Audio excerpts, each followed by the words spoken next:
What's one family saying or phrase you heard growing up that still sticks with you? When they called my name, I stood up, walked across that stage, and for a second I let myself believe that maybe, just maybe, I had been wrong. That maybe in the last minute they had decided to come, to sit in the back and surprise me, to finally show up for something that mattered to me. My eyes scanned the crowd faster than my brain could process, searching for my mom's nervous half-smile, my dad's stiff nod, or my brother's distracted expression while he texted under the table, but all I saw were strangers clapping for someone they didn't even know. That was the moment the years of biting my tongue and swallowing my frustration caught up with me in a single rush, and when they handed me the mic for my short graduate speech,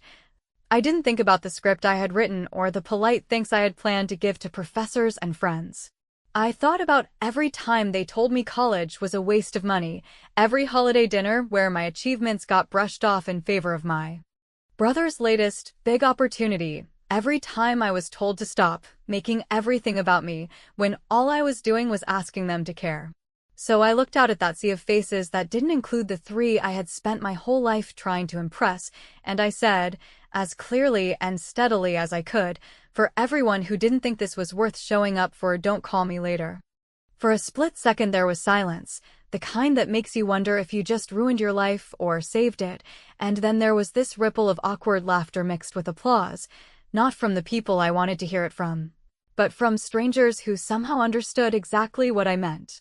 I handed the mic back, shook hands with the dean, and walked off the stage with my diploma in one hand and my phone in the other, because even though I hadn't looked at it yet, I already knew there would be something waiting for me. By the time I stepped outside, the little notification bubble was lit up like a warning sign, 3 missed calls from Mom, 1 from Dad, and a text from my brother that said, "Nice speech. Real classy." I didn't answer any of them. I didn't even open the messages, because right then I was too busy replaying the look on a couple of the faculty members' faces, the way they seemed both shocked and quietly impressed, like they had been waiting for someone to say what so many of us probably wanted to say to the people who never bothered to show up. And maybe it wasn't the right thing to do, maybe it wasn't what a good daughter would have done, but standing there with that diploma in my hand, knowing I had worked nights, taken on loans, skipped vacations, and said no to things I wanted just so I could afford to finish, I didn't feel wrong. I felt like I had finally stopped playing the part they had written for me.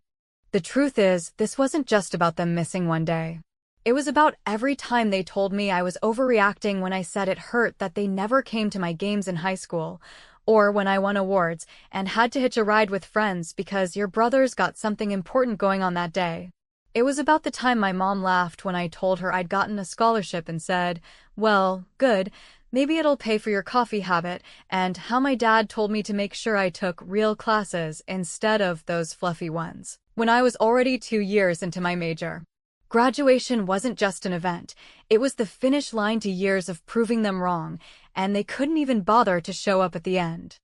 As I walked to my car, I could feel my phone buzzing again, and I knew exactly how the next few hours were going to go. There would be guilt-tripping messages about how I embarrassed them in front of people who matter, angry voicemails about how I ruined my own day, and maybe even a half-hearted excuse about why they weren't there, probably something about work or traffic, or a last-minute problem with the dog. And I knew I would listen to every word eventually, not because I wanted to hear their voices, but because I wanted to remember exactly how they reacted when they realized I wasn't going to sit quietly anymore. I sat in the driver's seat for a long moment, letting it sink in that this was the first time in years I had said something to them without worrying about whether it would make things worse. In a strange way, I knew the speech wasn't just for me, it was for every person in that audience who had ever scanned a crowd hoping to see someone who promised to be there and found nothing but empty chairs. And maybe that's why, as I turned the key and the engine came to life, I decided I wasn't going to call anyone back today. If they wanted to talk, they could leave a message. I had a feeling my voicemail was about to get very, very full. I was right. By the time I pulled into my apartment complex, there were 6 missed calls for voicemails and 2 texts that just said, "We need to talk." I didn't listen to any of them. Not yet. Because the truth was, I wasn't ready to hear excuses. I wanted them to sit in it for a while, to think about what it meant that their daughter had to stand on a stage in front of hundreds of people just to make a point that should have been obvious. I wanted them to feel that sting of knowing I had chosen to call them out in public, where their friends, their coworkers, and maybe even their neighbors could hear about it. And most of all, I wanted them to know that for once, I wasn't bluffing when I said not to call me later. But, of course, they called anyway. And what they left on my voicemail made it very clear, this was just getting started. When I finally sat down on my couch with the diploma still half sticking out of the folder like a receipt I wasn't sure I should keep, I pressed play on the first voicemail and let my mother's voice pour out in that familiar mix of worry and scolding that always starts as concern and ends as a lecture, because she opened with a soft "Sweetie, we didn't realize how important today was," and somehow managed, within a single breath, to pivot into how public outbursts damage the family name, which is hilarious if you consider that the only time our family has a name is when my brother is collecting handshakes at some community fundraiser, where people drink weak coffee and talk about networking as if it were a personality. The next message was my dad, and he didn't bother with soft edges. He went straight for the authority tone, telling me that what I did was ungrateful, that I had embarrassed them in front of people they have known for years, and that I needed to take responsibility and call back right away so we could figure out how to fix the damage. And I was struck by how easily they used words like damage when the only thing that was actually broken was the blind loyalty they kept assuming I would keep paying for, like a subscription I forgot to cancel. Then came my brother, who has always believed that sarcasm counts as intelligence, leaving a breezy message about how he couldn't make it because work doesn't stop for ceremonies, followed by a joke about, hope the tassel was worth it, which probably killed in whatever office he was in, where people nod at him like he is a prince doing the kingdom a favor by showing up 5 minutes late. I listened to every message twice, not because I needed to, but because I wanted to hear the parts where they told on themselves, those little phrases that slip out when people are so sure they are the victim that they forget anyone else might keep a record. And by the time I reached the messages from people outside the house, the neighbor who has seen my parents post photos of every barbecue, but never one of me, the family friend who used to say I had a lot of opinions for a quiet girl, a couple of church ladies who called to say they were praying I would bring peace back to the home. I had already started doing something I should have done years ago, which is to save every single voicemail and every text in a folder with a simple name that no one could argue with: receipts. I exported the files to the cloud. I forwarded them to my personal email. I made a private note where I transcribed key lines word for word so there would be no confusion later when people pretended they had said the opposite. And as I watched the progress bar finish its slow march, I felt this steady calm that didn't feel like anger anymore. It felt like clarity, like I had finally moved the conversation onto paper where it couldn't wriggle away. Then the text started, not just from the 3 people who missed the ceremony, but from the orbit around them: cousins who never call unless someone gets engaged, an uncle who likes to give business advice to people who never asked for it, an old teacher who heard from someone who heard from someone, and every single one had a version of the same script. You made a private matter public. You disrespected your parents. You are better than this. You owe them an apology because they did the best they could. I typed and deleted a dozen versions of a response before I decided to send nothing at all, because silence is a boundary too, and in the quiet I realized I could do something smarter than fight text by text.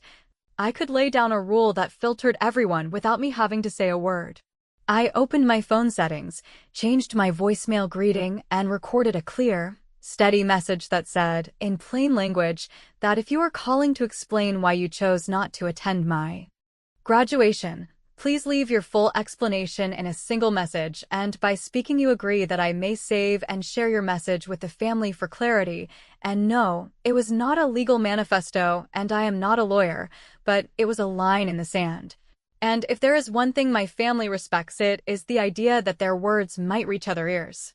Within an hour, the tone of the call shifted from scolding to panicked rationalizing, and it was like opening a window and hearing exactly what people sound like when they stop performing and start scrambling. Because my mother left a new message where she claimed there had been a misunderstanding about the timing. My dad tried out a story about a roadside emergency that somehow didn't prevent him from calling me 5 times in a row. And my brother offered the classic move of blaming an assistant for putting the date on the wrong calendar, which is extra funny considering the assistant in question is him. A cousin texted to say I should delete the voicemail disclaimer because it made me look litigious, and an aunt chimed in with a concerned note about consequences, which I translated to mean they were finally thinking about how the people who praised them at brunch might respond if they heard the family highlight reel with the captions turned on. I kept saving everything, labeling messages by name and time, not out of paranoia, but because evidence has a way of clearing fog, and I have lived too long in fog to go back now. Late that evening, my phone lit up with a call from my Aunt Marian, the one who has always played both sides while pretending she was just offering perspective. And she opened with the usual warm tone that people use when they are about to slide a knife across the table and ask you not to take it personally, telling me she loved me and also that my parents were very hurt and that people were talking. And then she delivered the line that was supposed to make me fold, which was that if I didn't fix this quickly, my name might not survive certain long-term decisions they had been discussing, which is rich considering no one discussed anything with me until the moment I stopped being convenient. I let her finish every word, because I wanted the whole thing on the record, and when she finally asked whether I was ready to apologize, I took a breath that felt like a door opening and said that I was ready to do something, yes, but it wasn't an apology. It was a plan, and if the family wanted peace, they could meet me in one place, at one time, where everything could be said clearly and once, and where no one could later claim they heard something different.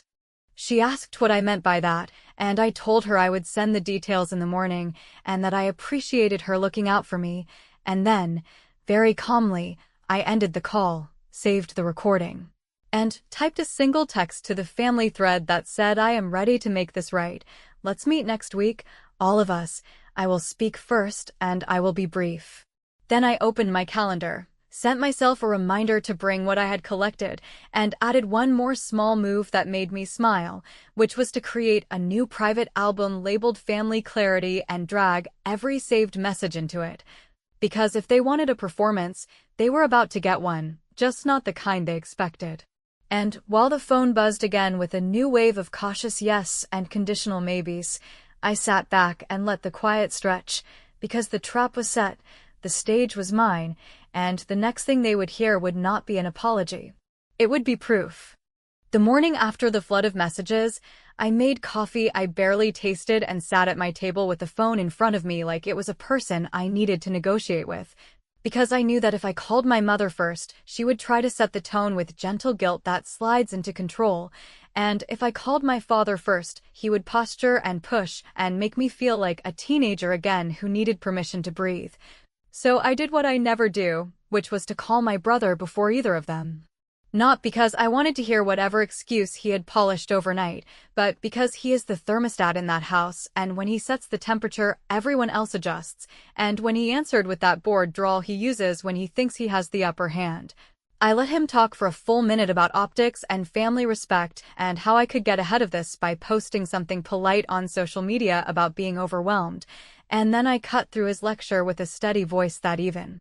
surprised me and said, I am not apologizing in public, I am not posting anything for strangers, and I am not doing this by text. I am willing to meet for one dinner, all of us, no games, no triangulating. No whispered recaps later where people claim they heard something else. We meet, I speak first, I keep it brief, and then I listen, and you can bring whoever you want as long as you are willing to put your name on your words. He paused, probably to decide whether to push or pretend magnanimity, and then he did that little sigh that means he thinks he has maneuvered me into a corner and said that sounded reasonable, and he would convince our parents if I promised to make a public show of unity by the end of the night, and I told him that if the conversation went well I would be happy to thank them in front of the room for supporting me, and I let that hang there because it was almost true, and almost is a powerful word when you are building a bridge you do not intend to cross. I called my mother next and delivered the same offer in a softer tone that let her feel like she was being consulted, because there is a very specific kind of mercy in letting people keep their illusions until they serve a purpose. And she warmed immediately to the idea of a family dinner where we could start over, suggesting the well-lit restaurant she loves because the staff knows her by name and calls her darling, which is exactly why I accepted without hesitation, since nothing sharpens accountability like an audience that already knows your smile. And when she asked what I meant by speaking first, I said simply that I wanted to express gratitude for their support and acknowledge that emotions were high on graduation day. Which is not a lie if you treat the word support like a suitcase that can be packed with whatever you want at the last minute. By the time I hung up with my father, who agreed after extracting a promise that there would be no scenes, the table was set.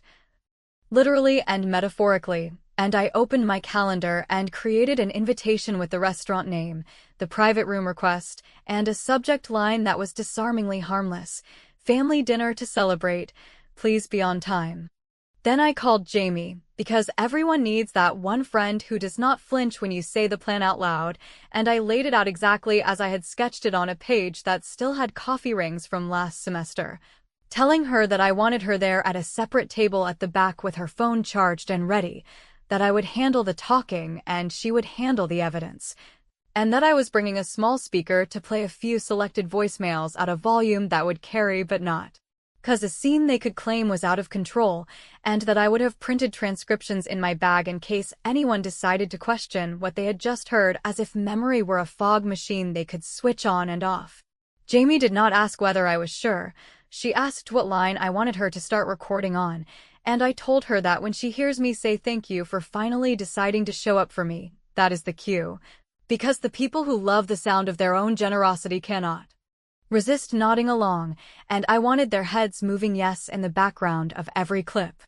Over the next few days I did the kind of prep that looks obsessive only to people who have never been gaslit, gathering the messages into a clean sequence that told the story better than I could in one breath, labeling each clip with the name and time, trimming the silence at the start so there would be no awkward fumbling while I pressed play, and writing down exactly 3 points I would say before any audio played, because long speeches give slippery people too much surface area to grab, while short, sharp lines land and stick. First, I will thank them for showing up. Second, I will say I have brought their own words so we can be clear. Third, I will ask them, in front of their loving audience, to tell me what support looks like to them and how many times I have failed to deserve it. I rehearsed those lines not in front of a mirror, but while washing dishes and folding laundry, because everyday repetition made them sound like the way I actually speak, and that is what this whole thing needed to be. Not theater, not rage, not a speech, but a conversation with evidence and a locked door behind it. The RSVP messages came in fast and cheerful, which told me they were already writing their own version of the night, with my mother offering to cover the bill as a gesture of starting fresh, my father suggesting he invite a couple of close friends who have been rooting for you since you were little, and my brother hinting that a few extended relatives might swing by if I did not mind a small audience, and I said yes to all of it with the kind of pleasant agreement that makes people underestimate you, because every additional witness was one less person who could pretend later that they had been misled. I called the restaurant, asked for the private room that still opens to the main floor so people can hear toasts, requested a handheld mic only if available so I would not have to shout, and confirmed that separate checks could be arranged after the fact. Not because I intended to pay, but because the person who invites often owns the narrative when the check arrives, and I had already decided that the only thing I would be paying for that night was my own peace. On the afternoon of the dinner, I sent a final group text confirming the time, dressing it with a smile I did not feel and a line about being excited to celebrate. Then I slid my printed sheets into a folder, tucked the speaker into my bag, and turned off my voicemail greeting back to normal. Because I did not need more words now, I needed their original ones replayed in a room that made lying expensive, and as I locked my door and headed out, my phone buzzed with a last message from Jamie that said I will be there early, back corner, camera ready, which was both practical and, for me, more than a little thrilling, because there is a moment in every plan where you move from theory to action. and you can feel your hands steady as if your body already knows you are not the one on trial anymore. I sent my family the calendar reminder one last time so there would be no excuse about timing, pictured the exact line I would open with, and smiled, because they thought they were walking into reconciliation, and they were, just not the kind that lets anyone forget who did not show up when it mattered. I arrived a few minutes early because I wanted to see the room before they filled it with their smiles and their explanations. And as soon as I checked in with the host and saw the private space off the main floor where voices drifted just enough to be heard by the right kind of audience, I felt that steady calm come back. The one that shows up when you know you are not here to defend yourself, but to hold a mirror, and when the first wave of relatives walked in with careful hugs and congratulatory chatter that sounded like they were already practicing the version they planned to repeat later, I answered each greeting with polite thanks and a reminder that I would speak first and keep it brief, which I knew would make them relax because brief sounds safe to people who think they own the room. My mother arrived with a bright expression that begged to be rewarded, my father with a firm handshake for everyone as if he were hosting a fundraiser, and my brother with a stagey apology ready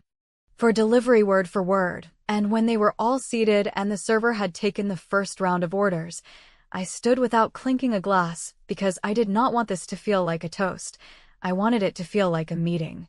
And I said thank you for finally deciding to show up for me, which hung in the air just long enough to make the point without a second sentence to soften it. I did not waste time, because there is always someone who thinks interrupting counts as leadership, so I said I promised I would be brief and I will be, and then I took out the small speaker and placed it on the table the way people place a centerpiece. And I said I brought your words so we can be clear about what happened and about what support looks like in this family, and before anyone could ask what I meant I pressed play on the first clip, which was my mother's voicemail from graduation day where she started with the word sweetie and slid into the phrase public outbursts damage the family name, and I let it run to the end without commentary. Then I played my father calling me ungrateful and demanding I fix the damage. And then my brother's little joke about the tassel being worth it, and at first there was this rustle of discomfort around the table, a few nervous chuckles from the cousins who hoped we were all in on the gag, and then there was nothing but eyes shifting and hands tightening around napkins. My mother reached for the speaker like it was hot, and I moved it out of reach without raising my voice, telling her that we would listen to a few more, and then I would be done.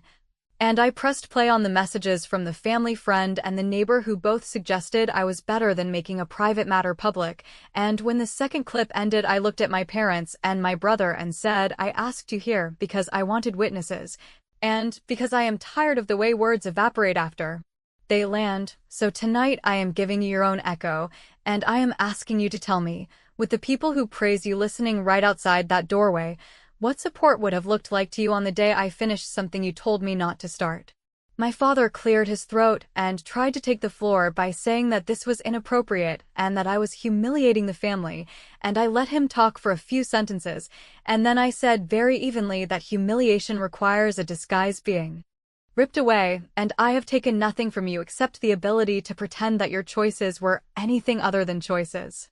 I could feel the room shift when my brother tried to salvage the moment by offering an apology that came packaged with a story about a scheduling error and an assistant, and I did not scold him or argue. I simply pressed play on his second message from that night where he called me dramatic and told me to stop making everything about me, and then I said, if you want to try again, please use words you have not already contradicted. And the older relatives who have spent decades smoothing over messes actually looked relieved, because someone was finally naming what they have been working around with casseroles and polite laughter. My mother asked if we could speak privately, and I said no, because privacy has been the place where my version of events goes to die, and I promised everyone at this table that I would be brief, so I will leave you with one simple request, which is that you say out loud what you believe your role is in my life when I succeed, not when I fail or when I am useful. But when I am standing where you told me I did not belong, and I am asking you to take a seat in the audience. No one spoke for a long beat, and then my father said he was proud of me and that he had always believed in hard work and that maybe they had missed the mark on the day but not on the big picture, and I let him finish and said that pride is a feeling, not an act. And the act would have been showing up, and the next act, if you want it, will be showing up now by acknowledging exactly what you said when you did not think anyone else would hear it. I did not need them to break down or beg. I needed them to face their own voices with other people listening, and when a couple of relatives excused themselves to the main room, the message landed. Because my parents looked toward the doorway where the sound of ordinary conversation made the stakes real, and I realized the leverage I had been missing for years was not rage or tears. It was simple exposure that cut through the fog of family storytelling.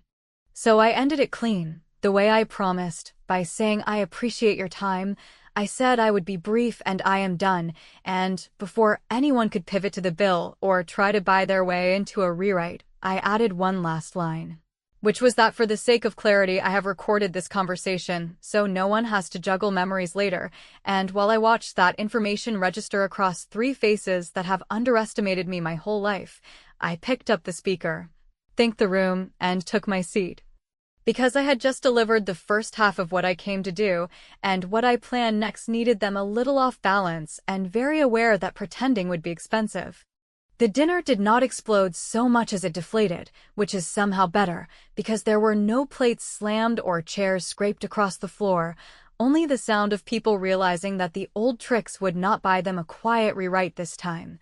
And after the awkward goodbyes and a couple of stiff hugs that felt more like contract signatures than affection, I walked out with the speaker in my bag, the recordings on my phone, and the calm certainty that the next move was not about punishing them in the middle of a restaurant, but about setting the kind of boundary that cannot be massaged later with a sweet text or an invitation to brunch. I got home, put the folder on my desk, and did the most boring, grown-up thing I could do, which was to make a clean plan. I would not post anything publicly. I would not fight with people on social media. I would not invite strangers to be jurors in a family case, and instead I would create a single, private link with the dinner recording, the voicemails, and a short, calm note that answered the only question that matters, which is what happens next. I titled it plainly, wrote a few paragraphs that anyone could read without a lawyer, and said that going forward all contact with me would be in writing, that I would not attend events where my name was used as a prop for image repair, that I would not respond to group messages designed to gang up on me, and that if anyone needed to talk about my choices they could do so with me directly or not at all. Before I sent it, I did one more small thing that felt like a hinge turning, which was to remove my parents and my brother as my emergency contacts and replace them with Jamie and a trusted coworker. Because nothing says you are done playing the child like deciding who gets the call when it actually matters. And then I opened my email and wrote a message with a neutral subject line, shared the private folder with the people who had scolded me most loudly, and hit send. I did not send it to their bosses or their pastor or the neighborhood grapevine, because I did not need an audience to make this real. I needed the people who had tried to manage me to understand that they were now on record. And that records have a way of keeping stories honest. Within an hour the replies started rolling in, a chaotic mix of outrage, wounded dignity, and attempts at negotiation, but also, surprisingly, a handful of quiet acknowledgments that sounded like people who had been waiting years for someone to say what the rest of them were too tired to say, and when I set the phone down between messages to breathe, it buzzed so much that it crawled across the table like a little creature trying to run away. By late afternoon my aunt called with the line she probably practiced in a mirror, telling me that they had reconsidered certain long-term decisions, and that it would be better for everyone if we put this behind us quickly. And I answered in the same calm tone I had used in the note, saying that I had already put it behind me and that the only thing left was for them to live with their own words without asking me to polish them, and then, because I am not interested in performative estrangement where everyone pretends they want reconciliation while planning the next ambush, I gave her one last clear option. If they wanted to be in my life, they could start by showing up to something that was not about their image. Specifically a small scholarship I had just started called Worth Showing Up, where the money would go to students whose families could not or would not attend their graduations, and I said that contributions would be anonymous to the public, but not to me, and that if they genuinely wanted to repair, they could help someone who did not get what I did not get, which is not a speech or a banner or flattering photos, but a seat occupied by someone who knows your name. She was quiet for a long beat, then asked how much I was putting in, and I told her the truth, that I had transferred a modest amount from my savings to start it, which is not a flex and not bait. Just a statement that I was willing to invest in exactly the thing I had been asking for my whole life. I did not expect the next part to unfold the way it did, but sometimes integrity is contagious, even in people who have been immune to it for years, because within a few hours a couple of cousins added their own small amounts. An old teacher sent a message saying she wanted to help, and a neighbor who had left a guilt-heavy voicemail earlier wrote back and apologized, then asked for the link, and every time I saw a new notification I felt something I had not felt in a long time. Which is that my story did not have to end with me winning and everyone else losing. It could end with me winning and other people getting a piece of that win too. My father did not donate that day, and neither did my mother, and my brother sent a message that was half compliment, half jab, telling me it was a clever play, which I did not bother to decode, because the point was not to squeeze a confession out of them. The point was to make it expensive to use my name without doing the work, and to make it easy to do the right thing without a spotlight. By sunset my voicemail was full in the way I knew it would be on graduation day, except this time the calls were not demands or lectures or wobbly excuses. They were a messier and more human pile of reactions, people stumbling over their own justifications, people walking back insults, people asking if there was a way to participate without losing face, and I let the whole thing sit until the evening quieted down. Then I cleared the unread badges and left the messages where they were, because they were not my to-dos anymore. I wrote one last note to the family thread, brief and final, saying that my boundaries were not punishments, they were conditions for respect, and that if anyone called me to argue, I would hang up, and if anyone tried to drag me into a group intervention, I would leave, and if anyone wanted a relationship with me, they could start by showing up to what I invite and speaking honestly about the past without bargaining for a discount. Then I turned my phone face down, poured myself a glass of water, and let the quiet return, not as a threat or a pause before the next explosion, but as the new normal. The next morning, I woke up to a short email from my aunt that said the fund was a good idea and that they had decided not to change any legal documents at this time, which is the kind of sentence that sounds generous, but really just says we saw the line you drew and we are going to stop pretending we did not, and I smiled because it meant the plan had landed exactly where I wanted it to land, not as a public spectacle, not as a family war, but as a clean, undeniable shift in how we do business. I did not call anyone back, I did not reopen the thread, I did not soften the edges of what I wrote, and that is not cruelty, it is maintenance, and if you have spent years feeling like you are the only one patching holes, you know how good it feels to put down the bucket and walk away. They did not come to my graduation, I said my piece, I showed the receipts, I set the rules, and the final move was not a scream or a grand slam, it was a quiet door closing on the old version of me, and a new one opening for anyone willing to knock.